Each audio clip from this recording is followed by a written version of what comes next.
Have you ever wondered why the God of the Bible, Yahweh, is so different from the gods of Greek, Roman, Egyptian, or Norse mythology?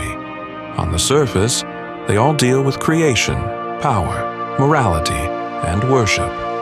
But when you look closer, the differences are staggering. In this video, we explore 5 major key differences between Yahweh, the God of the Bible, and the gods of mythology. Whether you're a Christian, a seeker, or just curious about the deeper contrasts, this exploration will take you beyond surface comparisons and reveal profound truths about the nature of divinity. Let's dive in. Difference number 1. Yahweh is uncreated and eternal. Mythological gods are born. One of the most striking differences between Yahweh and mythological gods is how they came into being, or rather, how Yahweh never came into being at all.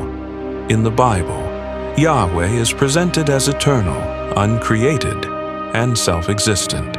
He simply is. When Moses asks God for his name in Exodus 3:14, God replies, "I am who I am." This isn't just a name. It's a declaration of eternal being. Yahweh exists outside of time, space, and matter. He has no beginning and no end. He's not the result of cosmic chance or divine ancestry. He is the uncaused cause, the foundation of all that exists. Contrast that with the mythological gods. Take the Greek pantheon, for example. Zeus, the king of the gods, was born. His father, Cronus, swallowed his siblings. Cronus himself was born from Uranus and Gaia. There's always a backstory, a genealogy. Even the so-called creator gods in mythologies are often born from chaos, cosmic eggs, or primal elements.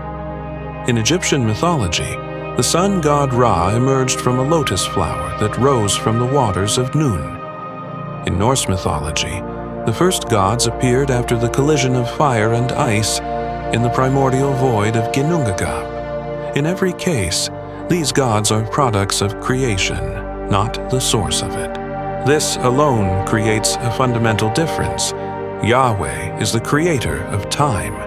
Mythological gods are subject to time. Yahweh is uncaused.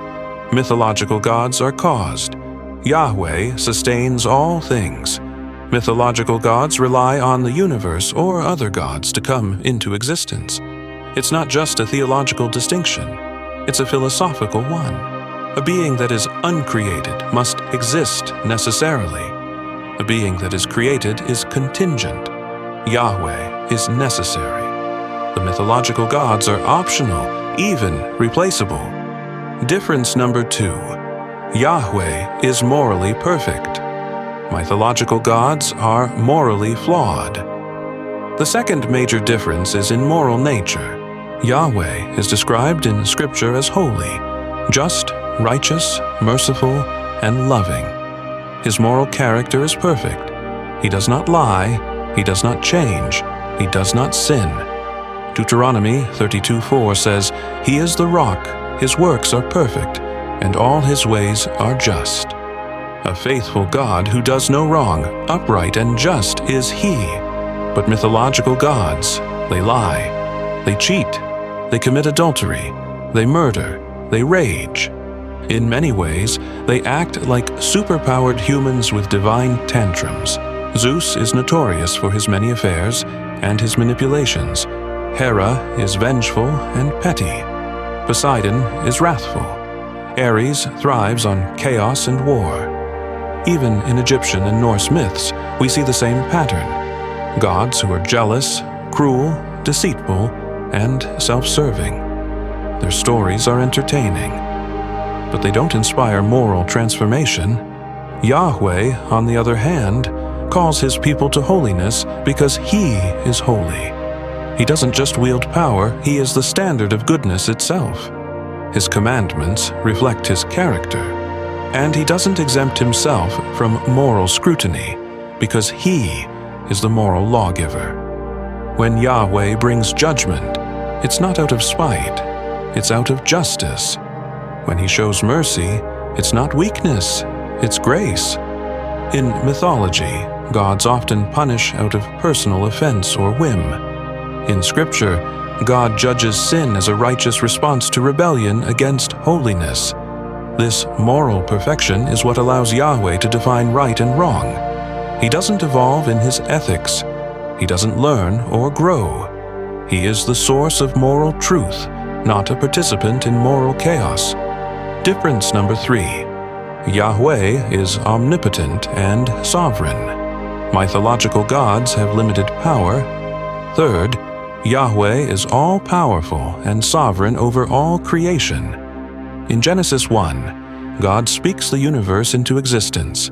He doesn't need to fight a dragon, defeat a rival god, or carve the world out of chaos. He simply speaks, and it is. Psalm 33:9 says, "For he spoke, and it came to be. He commanded, and it stood firm." He doesn't just have power, he has all power. He's not one among many. He's not even the strongest on a divine ladder. He's in a category all his own, infinitely above everything. Now compare that to mythological systems. In Greek mythology, even Zeus is not all-powerful. He rules the sky, but Poseidon rules the sea, and Hades rules the underworld. No one god rules everything. They compete, they argue, they even fight and deceive each other. In Norse mythology, Odin is powerful, but he's not omnipotent. He fears fate. Even he will die in Ragnarok, the final battle. Mythological gods often fear destiny, time, or prophecy. They are bound by fate or external forces. They can be injured, tricked, or overthrown. Yahweh, by contrast, declares in Isaiah 46:10, "I make known the end from the beginning, from ancient times, what is still to come. I say, my purpose will stand, and I will do all that I please." That's sovereignty. Yahweh doesn't share his throne. He doesn't need help to accomplish his will. He doesn't need to convince a divine council to act. He reigns absolutely and eternally. He is not just the first among many. He is the only true God. Difference number 4. Yahweh desires a relationship. Mythological gods demand fear and flattery. This next difference is deeply personal. Yahweh desires relationship. Mythological gods often demand fear, sacrifice, or flattery. In the ancient world, religion was transactional. If you wanted good crops, you sacrificed to the harvest god. If you wanted protection, you made offerings to the war god. The gods were unpredictable. They could be bribed, tricked, or appeased, but they were never truly interested in you. You were a pawn, or worse, an annoyance. Yahweh flips this on its head. From the very beginning, God walks with Adam and Eve in the garden. He speaks to Abraham as a friend. He hears the cries of his people in Egypt. He calls Israel his bride. He reveals his name. He makes covenants. He desires hearts, not just offerings. And in the New Testament, he takes on flesh in Jesus Christ, God becoming man to live among us, die for us, and restore us. No mythological god does that. While myths often show gods descending to seduce or manipulate humans, the God of the Bible descends to save, not because he needs us, but because he loves us. John 3:16 says, "For God so loved the world, that he gave his only begotten Son." That's not mythology. That's a divine relationship. Prayer to Yahweh is not a ritual. It's a conversation. Worship is not fear-driven, it's love-driven. Obedience is not bribery, it's trust. This personal, relational dynamic is what makes Yahweh stand apart.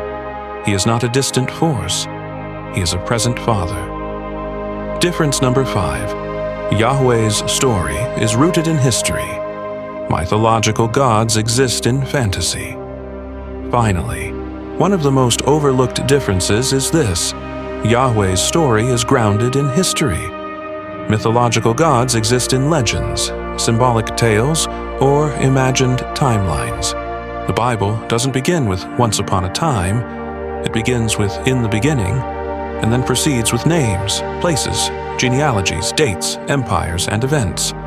Abraham, Moses, David, Jesus, Egypt, Babylon, Rome. The God of the Bible operates in real time, with real people, in verifiable settings.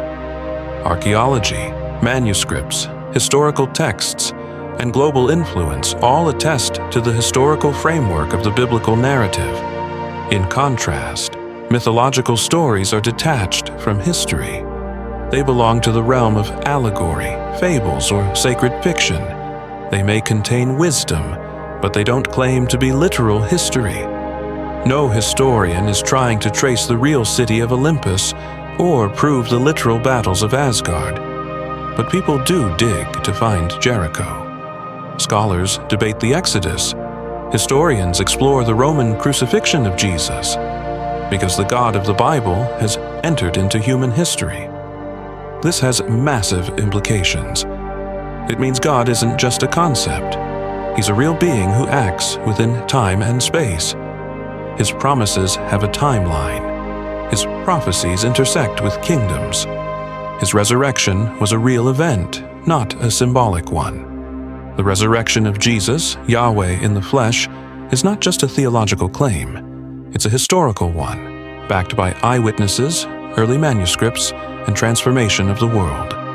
No mythological god offers that.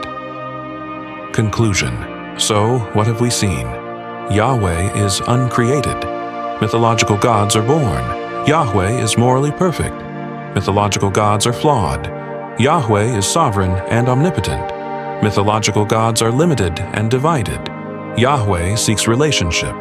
Mythological gods demand appeasement. Yahweh's story is historical.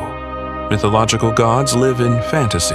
These aren't just small distinctions. They're massive, foundational, and they reveal why the God of the Bible stands in a category all his own. He is not one God among many. He is the one true God, and he invites you not to bow in fear, but to walk in love, to know him, to trust him, to live for him. If this video helped you understand the deeper differences between Yahweh and mythological gods, don't forget to like, comment, and subscribe. And most of all, remember, this isn't just about belief, it's about truth. Thanks for watching. Until next time, stay curious, stay humble, and stay rooted in truth.